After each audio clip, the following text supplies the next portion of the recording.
Ողջույն, ես Նաիռան եմ, Excelist Training Center-ի վերլուծաբանների թիմի ներկայացուցիչներից։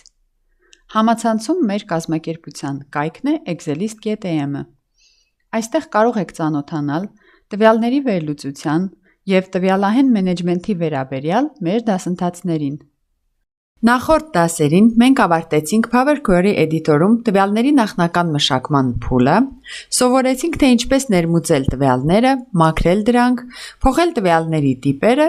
և կատարել անհրաժեշտ փոփոխություններ։ Հաջորդ կարևորագույն քայլը տվյալների ճիշտ կառուցվածքի ձևավորումն է, որը կոչվում է տվյալների մոդելավորում կամ Data Modeling։ Մինչ սկսելը նշեմ, որ այս տեսանյութի ընթացքում ձեզ սպասվում է Power BI դասընթացի մասնակցության հատուկ պրոմոկոդ։ Այնպես որ եղեք ուշադիր։ Նախքան հաշվետվություններ և դեշբորդներ ստեղծելը, անհրաժեշտ է ճիշտ կազմակերպել տվյալների կառուցվածքը, որպեսզի Power BI-ը կարողանա արդյունավետ աշխատել և արագ կատարել անհրաժեշտ հաշվարկները։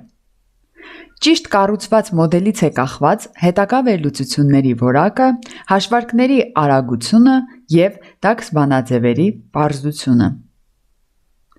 Այս դասում մենք սկսում ենք հենց այդ փուլը։ Կներմուծենք էլեկտրոնիկայի օնլայն խանութի նոր տվյալների հավաքածու, կուսումնասիրենք դրա կառուցվածքը և կհասկանանք, թե ինչու են պրոֆեսիոնալ Power BI նախագծերը հիմնականում կառուցվում Star Schema մոդելով։ Աշխատանքային Excel ֆայլը կարող եք ներբեռնել տեսանյութի նկարագրության բաժնից։ Սկսենք տվյալների ներմուծումից։ Ինչպես արդեն գիտենք, Power BI-ում նոր տվյալների աղբյուր ավելացնելու համար վերևի մասից ընտրում ենք Get Data, այնուհետև, քանի որ աշխատելու ենք Excel ֆայլի հետ, ընտրում ենք Excel Workbook, այնուհետև մեր դատասեթը և սեղմում Open։ Բացված նավիգատոր պատուհանում տեսնում ենք մեր ֆայլի 4 աղյուսակները՝ Orders, Products, Customers և Logistics։ Աղյուսակներն ընտրելուց հետո սեղմում ենք Transform Data, որպեսզի անցնենք Power Query միջավայր։ Այժմ մենք գտնվում ենք Power Query Editor-ում։ Առաջին բանը, որ աչք է զարնում, մեր սյունակների վերնագրերն են։ Տեսնում ենք, որ Power BI-ը դրանք ավտոմատ չի ճանաչել և անվանել է Column 1, Column 2, իսկ մեր իրական վերնագրերը մնացել են առաջին տողում։ Սա շտկելու համար վերևի Home պանելից ընտրում ենք Use First Row as Headers հրամանը։ Ինչպես տեսնում եք, մեր սյունակները ստացան իրենց ճիշտ անունները։ Հաջորդ կարևորագույն քայլը Data Types-ի ճիշտ սահմանումն է։ Սա անհրաժեշտ է, որպեսզի Power BI-ը ճիշտ հասկանա, թե որ սյունակի հետ ինչ մաթեմատիկական կամ տեքստային գործողություն կարող է անել։ Տվյալների տիպերը ճշգրտելուց հետո եկեք հասկանանք, թե այս աղյուսակներից յուրաքանչյուրն ինչ դեր ունի մեր մոդելում։ Սկսենք Orders աղյուսակից։ Այստեղ պահպանվում են մեր բիզնեսի հիմնական գործողությունները, պատվերները։ Յուրաքանչյուր տող ներկայացնում է մեկ պատվեր։ Ուշադրություն դարձրեք, որ այստեղ կա ամսաթիվ, քանակ, զեղչ և տարբեր ID-ներ, բայց չկա ապրանքի անունը կամ գինը։ Սա արված է հատուկ։ Իրական տվյալների բազաներում մենք խուսափում ենք նույն տեղեկատվությունը տարբեր տեղերում կրկնելուց։ Այսպիսով, Orders աղյուսակը կոչվում է Fact Table կամ որ նույնն է փաստերի աղյուսակ։ Fact Table-ը պահում է բիզնեսի հիմնական իրադարձությունները և թվային տվյալները, որոնց վրա հետագայում կատարելու ենք մեր հաշվարկները։ Այժմ անցնենք Products աղյուսակին։ Այստեղ արդեն ունենք ապրանքների վերաբերյալ մանրամասն տեղեկատվություն, անվանումը, կատեգորիան, բազային գինը։ Նույն սկզբունքով են աշխատում նաև Customers և Logistics աղյուսակները։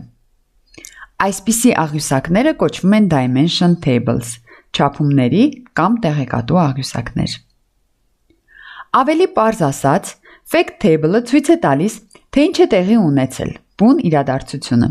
իսկ Dimension Table-ները բացատրում են, թե երբ, ում հետ կամ ինչպես է կատարվել այդ իրադարձությունը։ Այժմ անհրաժեշտ է այս աղյուսակները ճիշտ կապել միմյանց հետ։ Power BI-ում աղյուսակների միջև կապերը կոչվում են relationships։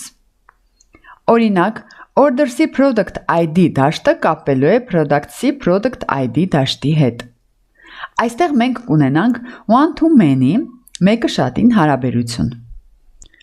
Ինչ է սա նշանակում։ Products աղյուսակում յուրաքանչյուր ապրանք եւ իր ID-ն հանդիպում է ընդամենը մեկ անգամ, բայց orders աղյուսակում նույն ապրանքը կարող է վաճառվել բազմաթիվ անգամներ, հետևաբար աղյուսակում կհանդիպի բազմաթիվ անգամներ։ Քանի որ դեռ մեզ հետ եք, նշանակում է իսկապես ուզում եք տիրապետել Power BI-ին։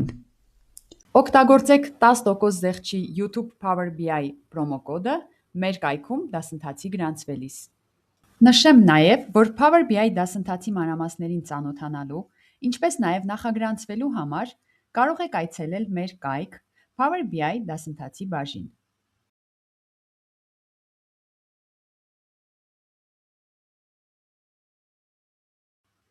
Նախագրանցվելու համար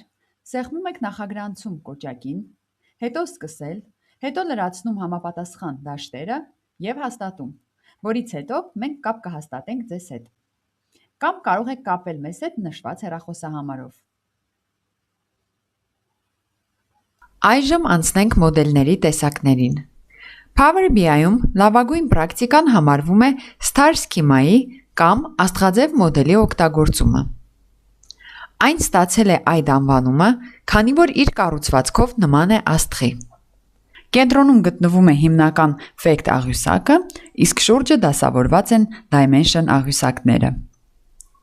Իրական նախագծերում սրանց սովորաբար ավելանում է ևս մեկ կարևոր չափում՝ date dimension-ը կամ օրացուցային աղյուսակը, որն անհրաժեշտ է ժամանակային վերլուծությունների համար, օրինակ, վաճառքներ ըստ ամիսների կամ տարիների համեմատություններ։ Բացի Star Schema-ից, տվյալների մոդելավորման մեջ հաճախ հանդիպում է նաև Snowflake սքեման, փաթիլի սխեման։ Եթե Star Schema-ում բոլոր չափումները կապված են ուղիղ կենտրոնին, ապա Snowflake սքեմայում որոշ աղյուսակներ կարող են կապված լինել ոչ թե fact-ին, այլ մեկ այլ dimension աղյուսակի, ստեղծելով շղթաներ։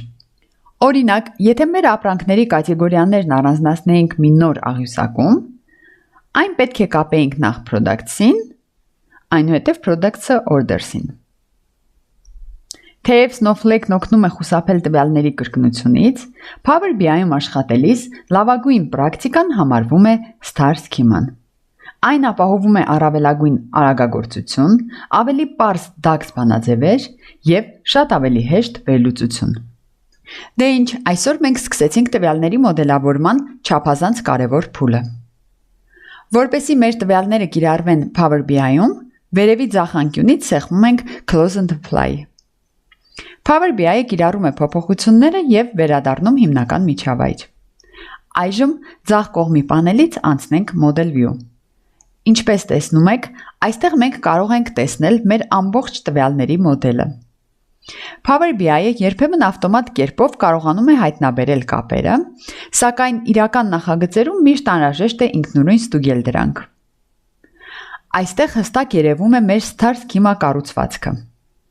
Կենտրոնում orders fact աղյուսակը, իսկ շուրջը products, customers և logistics dimension աղյուսակները կապված one-to-many հարաբերությամբ։ Հաջորդ դասին մենք կստեղծենք մեր ևս մեկ կարևոր dimension աղյուսակը, date dimension table-ը, օգտագործելով Power Query-ի M կոդը։ Դրանից հետո արդեն կանցնենք Power BI-ի ամենահզոր գործիքին՝ DAX լեզվին և կսկսենք կառուցել իրական վերլուծություններ մեր դեշբորդի համար։ Մինչ տեսանյութն ավարտելը եկեք պահպանենք մեր նախագիծը, որպեսզի հաջորդ դասին շարունակենք աշխատանքը հենց այս կետից։ Դրա համար վերևի ձախ անկյունից ընտրում ենք File, այնուհետև Save, ընտրում ենք պահպանման վայրը և ֆայլին տալիս համապատասխան անունը, այս դեպքում E-commerce Sales Analysis։ Այսպիսով, մեր բոլոր ներմուծված տվյալները, ստեղծած մոդելը և կատարված փոփոխությունները կպահպանվեն և հաջորդ դասին պարզապես կբացենք այդ ֆայլն ու կշարունակենք աշխատանքը։ Շնորհակալություն, որ դիտեցիք տեսանյութը։ Հետևեք մեր ալիքին և դիտեք մեր մյուս հոլովակները ևս։